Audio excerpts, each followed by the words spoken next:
تا ته نوکري مبارک، د ښکلي کور د لوی انګړ چاردیواري مبارک. کروڑ نوکرو کې یاره تا ته نوکري مبارک، د ښکلي کور د لوی انګړ چاردیواري مبارک. د ملامت ورځې ماته په سټ شوي اشنا، ای د باران نه د ناوې لاندې پټ شوي اشنا، د سیره څو پخېږي وایه که نه غلی ناستې، په چپه خوله د مهنګایۍ اریت راشلی ناستې. د سیره څو پخېږي وایه که نه غلی ناستې، په چپه خوله د مهنګایۍ اریت راشلی ناستې. باچا بدبخته نن هغو درته خیرې کړي دي چا چې درنو کې د بدلون دپاره شپې کړي دي. باچا بدبخته نن هغو درته خیرې کړي دي چا چې درنو کې د بدلون دپاره شپې کړي دي. خوار شوي کامه دا باچا مو بنډلي وخته، دا په خیالي دنیا ورک شوی شیخ چلي وخته. او دې اپلاتون وی چې د غلو به احتساب کومه، دې اپلاتون وی چې د غلو به احتساب کومه، د دې هیواد د کاسرې به هم حساب کومه. نو کاذبه وایه که نه څو دې په دارو خېجول، تر نننۍ ورځې د څومره غدارو خېجول. ایمان د تیر که د خپل کور نه کلمه درسته کا، بیا د منم علیمې خور نه کلمه درسته کا، چې سلایه کې څو کربونه روپۍ څنګه ګټي، د لاس خوارۍ کې څو کربونه روپۍ څنګه ګټي.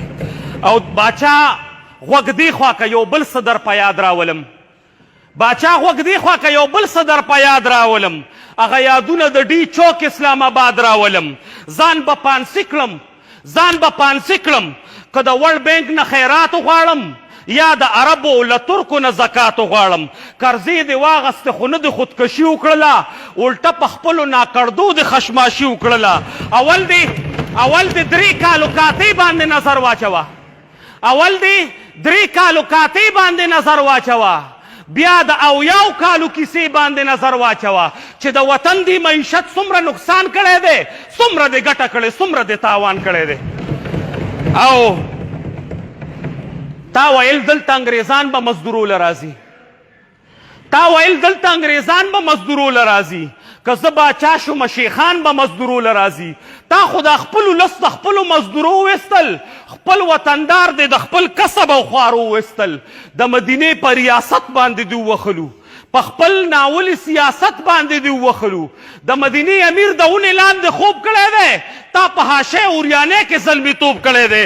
او د قام وګړي دې د ویر سره خبرې کوي، د بجلی بیه د پامیر سره خبرې کوي، د ډالر پړی دی هم یاره په کابو کې نه دی، نرخ چې کانټرول کې دومره زور دی په بازو کې نه دی. او اوس په 1.5 سل کې د تیلو بوتلګې اخلو، غوړي 1.5 ورکوټې ډبګې اخلو. او تا ویل کفر دی چې څوک ساتي بلا وزیران، تا ویل کفر دی چې څوک ساتي بلا وزیران. ځکه نه وشمېره اشنا نن څنګ، ځکه نه وشمېره نن خپل څنګ کې اشنا وزیران.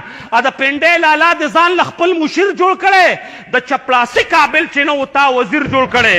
او دا چې د ګیر چاپیر له تا نه راټول شوي خلک، دا چې د ګیر چاپیر له تا نه راټول شوي خلک، دا په کنډه د نحوست باندې ټول شوي خلک نن بیا راټول دي. په تخته به کم سړی اچوي چې به د پیشمرۍ ته کم سړی ګینګړی اچوي. اختو لعنت شي په داسې حکومت باندې، څوک چې دردمن نشي د کام په هلاکت باندې. لاليه ستا هغه 3.5 ډیمونه څه شول؟ لاليه ستا هغه 3.5 ډیمونه څه شول؟ د هالینډ وزیر اعظم صاحب مثالونه څه شول؟ اوس نه سایکل ته خېجه ګرانه، نه موټر کې ګرځې، اوس د خپل کور نه تر دفتر هلیکاپټر کې ګرځې. او بس دومره نه ده، بس دومره نه ده چې خپل قوم دې پریشان ښکاري، ستا راوستونکي هم په تا باندې پیمانه ښکاري. بس دومره نه ده چې خپل قوم دې پریشان ښکاري، ستا راوستونکي هم په تا باندې پیمانه ښکاري. پوهه پې نه وما چې ده لره کمال روا، آپ کو رلاؤنگا میں دا نعره دې چا لره وه؟ ښه اوس ورسېدم، دا خو د خپل کام یادو چې په تقریر کې د سحر غرمه ماښام یادو. آپ نے چاہا رلانا ہمیں ہم رول بھی گئے، خوب آپ نے چاہا رلانا ہمیں ہم رول بھی گئے، کر دی کچھ ایسی دلائی کہ خوب دل بھی گئے. نور د غریب اوږي د خولې نه نوړی مشو کوه، د مسکینانو د سرونو شړی مشو کوه. باید چې ته د خپل ولس کرکو ته پام ولرې، ګینې ډېر زر به قذافي غونته انجام ولرې. او ښکاري چې اوس مې د رګونو وینه تیزه شوله، نور مې د صبر پیمانه درته لبریزه شوله. دې بد تهذیبو مې شالونه او پټکي وشلول، زکه سجاد په 2 لاسي ورله وښکي وشلول زکه سجاد په 2 لاسي ورله